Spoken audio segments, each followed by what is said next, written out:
हर हर महादेव। श्री शिवाय नमस्तुभ्यम। श्री शिवाय नमस्तुभ्यम। श्री शिवाय नमस्तुभ्यम। श्री शिवाय नमस्तुभ्यम। श्री शिवाय नमस्तुभ्यम। श्री शिवाय नमस्तुभ्यम। श्री शिवाय नमस्तुभ्यम। श्री शिवाय नमस्तुभ्यम। श्री शिवाय नमस्तुभ्यम। श्री शिवाय नमस्तुभ्यम। श्री शिवाय नमस्तुभ्यम। हे भोला सब दुख काटो हमारा, हे शंभो सब दुख काटो हमारा।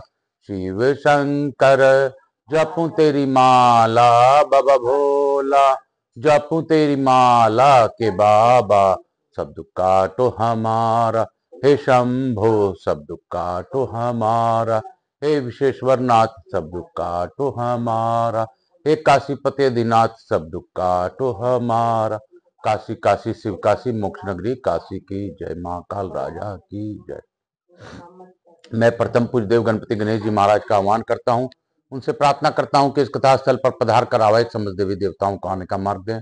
मैं यहाँ के स्थान देवता, वास्तु देवता, ग्राम देवता, क्षेत्रपाल देवता, समस्त देवी देवताओं का आह्वान करता हूँ। उनसे अनुरोध करता हूँ कि आप इस कथा स्थल पर पधार कर इस कथा का श्रवण कर हम लोग को अनुग्रहित करें और आशीर्वाद प्रदान करें। मैं स्कंद कुमार स्कंद देव को भी धन्यवाद, उनसे भी प्रार्थना करता हूँ कि इस कथा स्थल पर पधार कर इस कथा का श्रवण कर हम लोगों को कृतार्थ करें। मैं अपने भोलेनाथ में या पार्वती को से अनुरोध करता हूं कि गौरबिंदो रख आसन ग्रहण करें और इस भावपूर्वक कथा का आगे की ओर ले जाएं। मैं यहाँ के स्थान देवता, ग्राम देवता, क्षेत्रपाल देवता, मेरी कुलदेवी के सरस्वती माता तथा अपने श्रोताओं के कुलदेवता कुलदेवी का भी आह्वान करता हूँ। हे बाबा, मुझसे कोई भूल हो रही हो तो क्षमा कीजिएगा। काल हर दुख हर दारिद हर कष्ट हर हर हर महादेव। मैं आपके शरण में रहते हुए गुरु आज्ञा अनुसार कथा करता हूँ और आपका ही शरण में रहकर आपके चरणों का आनंद प्राप्त करता हूँ। हे बाबा, आप अपना दास पर अपना कृपा दृष्टि बनाए रखिए। हे बाबा, मैं आकाश रजगड़िया बंसल गोत्र उत्पन्न हम उमा शंकर नारायण देवी कांता रजगड़िया का पुत्र आचार्य संगीत कृष्ण जी महाराज सांवरिया बाबा महामंडलेश्वर चतुर्थ संप्रदाय मेरे गुरु, मैं उनको वंदन करते हुए गुरु आज्ञा लेकर आज की कथा प्रारंभ करूंगा। पंडित प्रदीप जी मिश्रा को भी जितना धन्यवाद दूं उतना कम है कि उन्होंने मुझे कथाओं की ओर प्रेरित किया। मैं आज आगे की कथा ले जाने के लिए बाबा, हे गुरुदेव, आपसे आज्ञा चाहता हूं। गुरु बिना ज्ञान कहां से आयो, इसमें शंका नहीं है कि गुरु सक्षम गुरु नहीं होंगे तो आपके जीवन में कल्याण भी नहीं। तो मेरे गुरु को मैं वंदन करते हुए गुरु रूप में उनसे आज्ञा लेकर गुरुदेव का प्रार्थना पूर्वक निवेदन करते हुए आज की कथा आगे की ओर ले जाने के लिए आज्ञा चाहूंगा। आज हम लोग आगे की कथा, सोमवार का दिन है, मेरे महादेव का दिन है 23 दिसंबर। अद्भुत दिन, अद्भुत दिवस, अद्भुत समय। मेरे महादेव के काल में इस महाकाल राजा को प्रणाम करते हुए हम लोग आगे की कथा की ओर जाएंगे। काल हर दुख हर दारिद हर कष्ट हर हर हर महादेव। काशी काशी शिव काशी मोक्ष नगरी काशी की जय। बोलो शंकर शंभो मंगल मंगलहारी।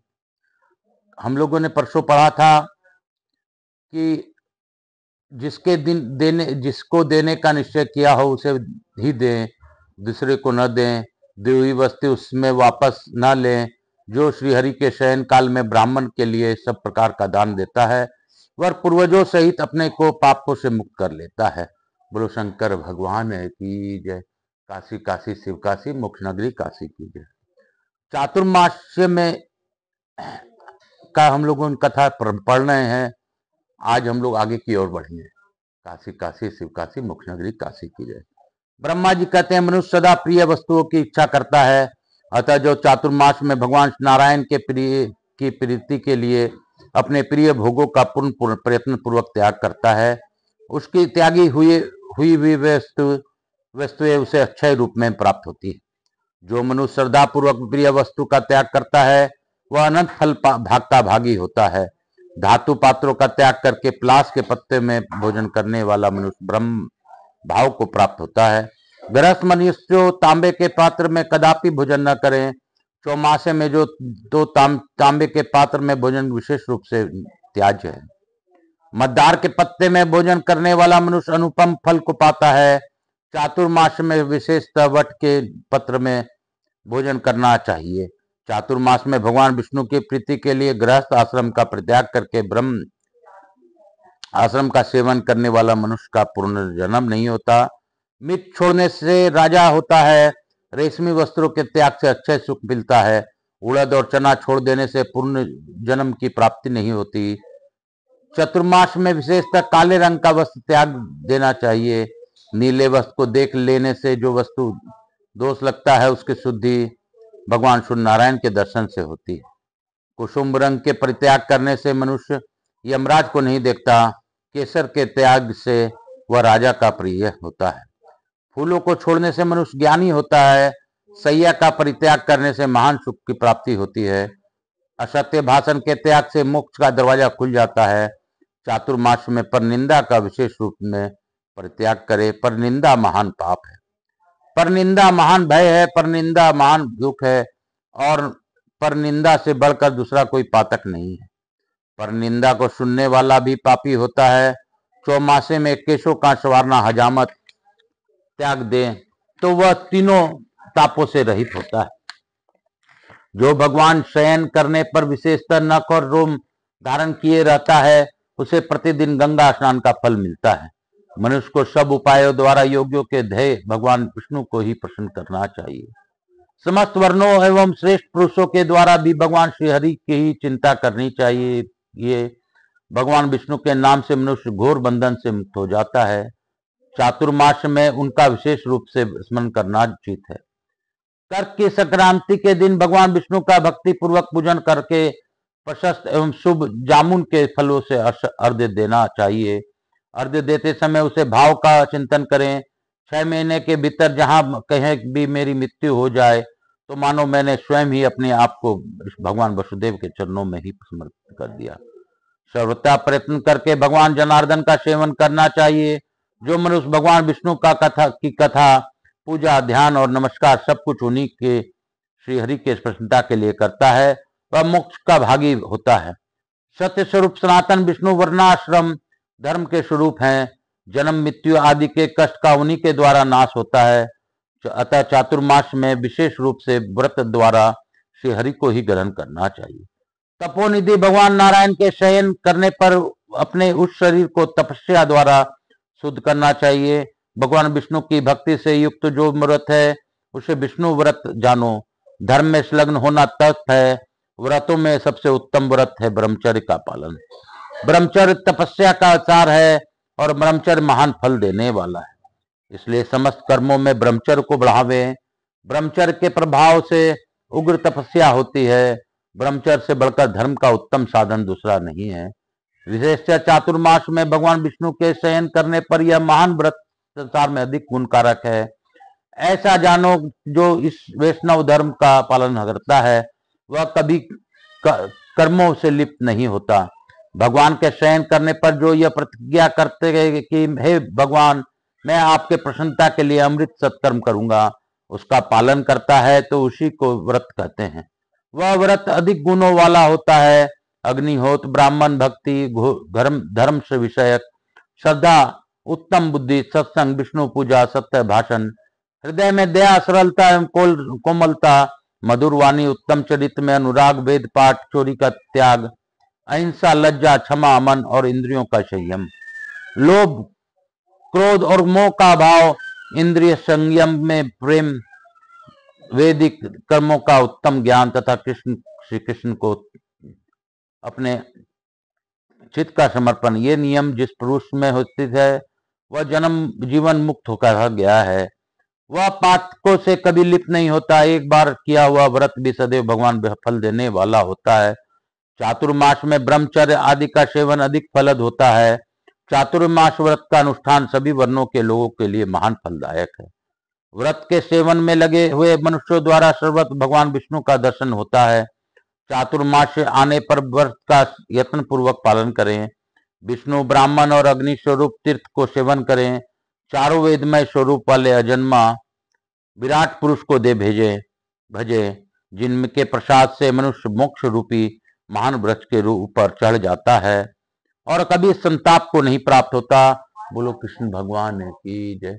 बोलो काशी काशी शिव काशी मोक्ष नगरी काशी की जय।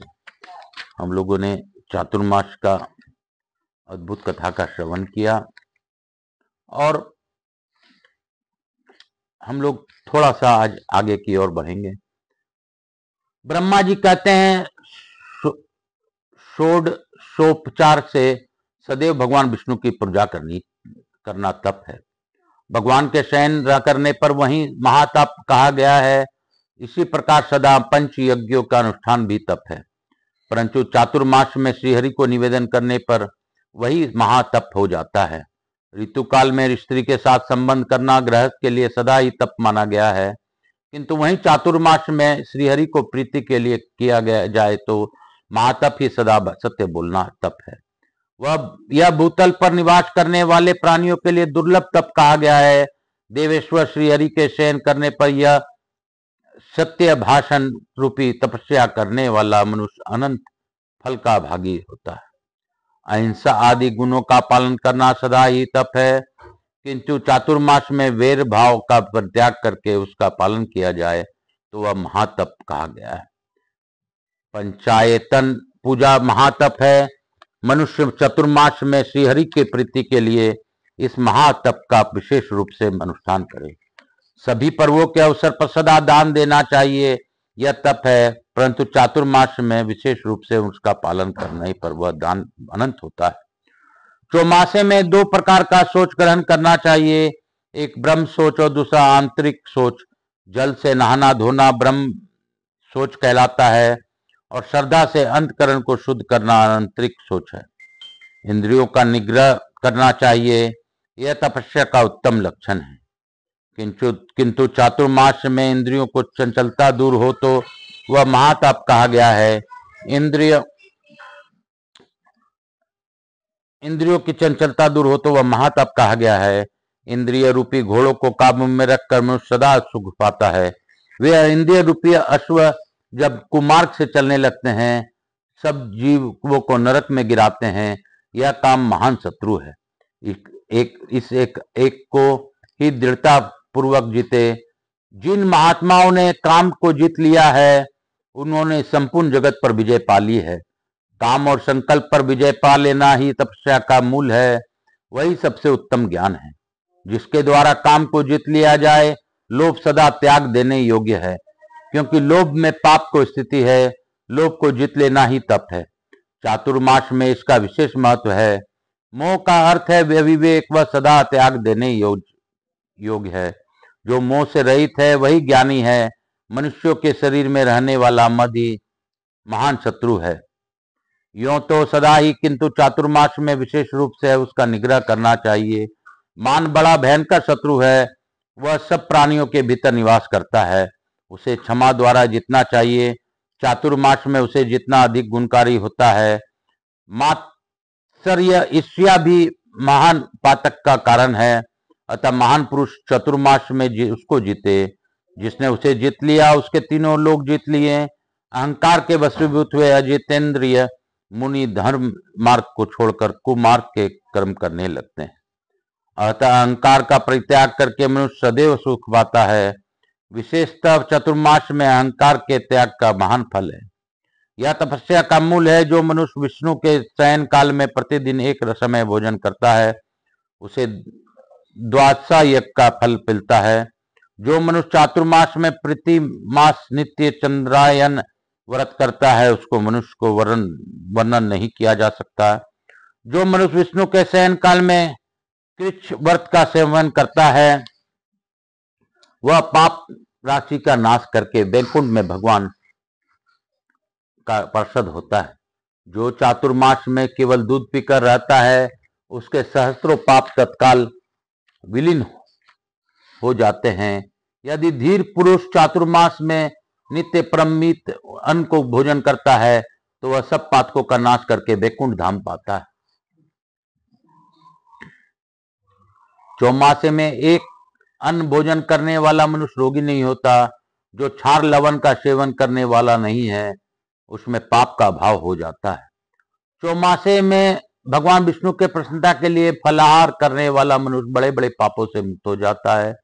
जो कंदमूल का आहार करता है वह अपने अपने पूर्वजों को भी घोर नरक से उद्धार करके भी भगवान विष्णु के लोक में जाता है।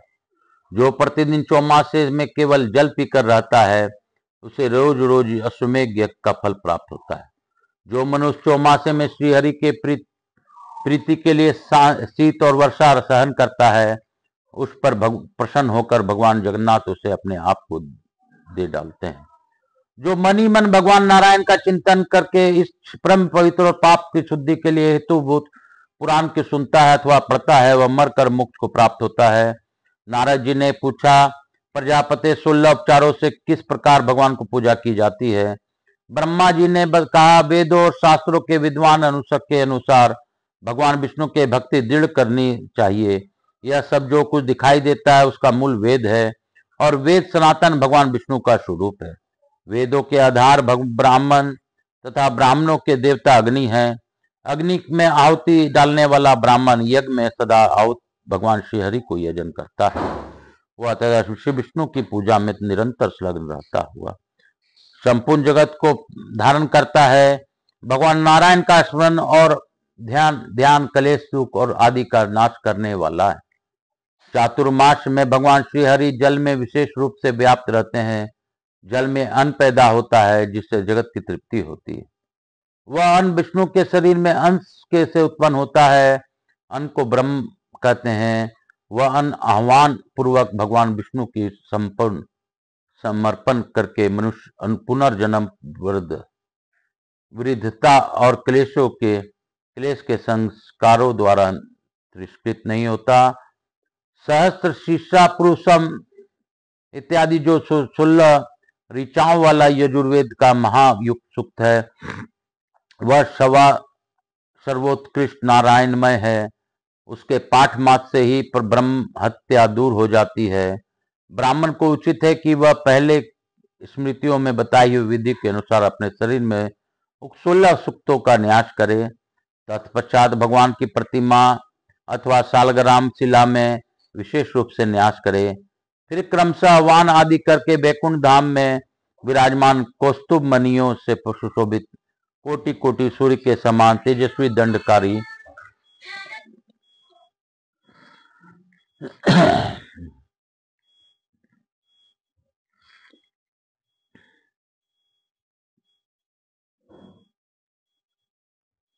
कोटि कोटि सूर्यों के समान तेजस्वी दंडधारी शिखा सूत से सुशोभित पीताम्बरधारी रूप से भगवान विष्णु का आह्वान करके ध्यान करे।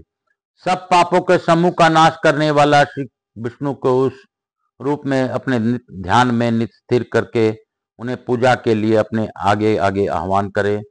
पुरुष सूक्त की प्रथम ऋचा सहस्त्र सिद्धा पुरुष इत्यादि मंत्र के आदि ओमकार जोड़कर उसका उच्चारण करे और उसी के द्वारा भगवान का आह्वान करे।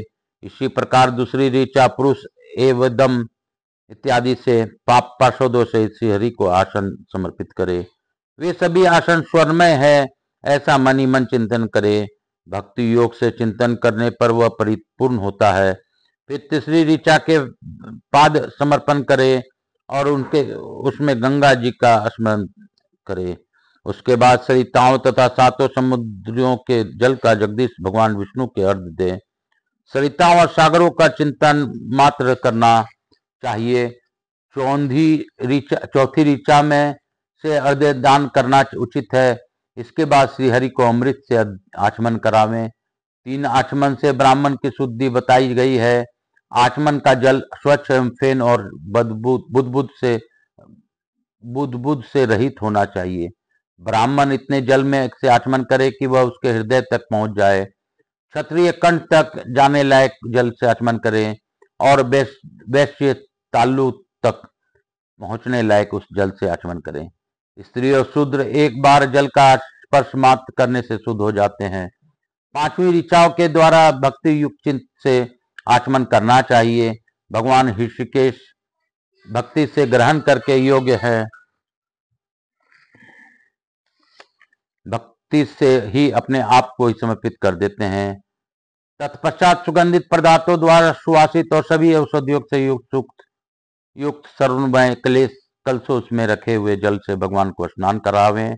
श्रद्धा पूर्वक मन से भावनाओं द्वारा लाए हुए तीर्थ जल से स्नान करना चाहिए। श्रद्धा के बिना दी हुई रत्नों को राशि भी निष्फल होता है और श्रद्धा से किए दिया हुआ जल भी अच्छा ही फल देने वाला होता है। छठी ऋचा से स्नान कराकर पुनः आचमन कराना चाहिए। सातवीं ऋचा से भगवान विष्णु के लिए वस्त्र देना चाहिए। आठवीं से यज्ञोपवीत समर्पित करें। नवीं ऋचा से यज्ञ मूर्ति श्रीहरि के अंगों का उत्तम चंदन का लेपन करना चाहिए।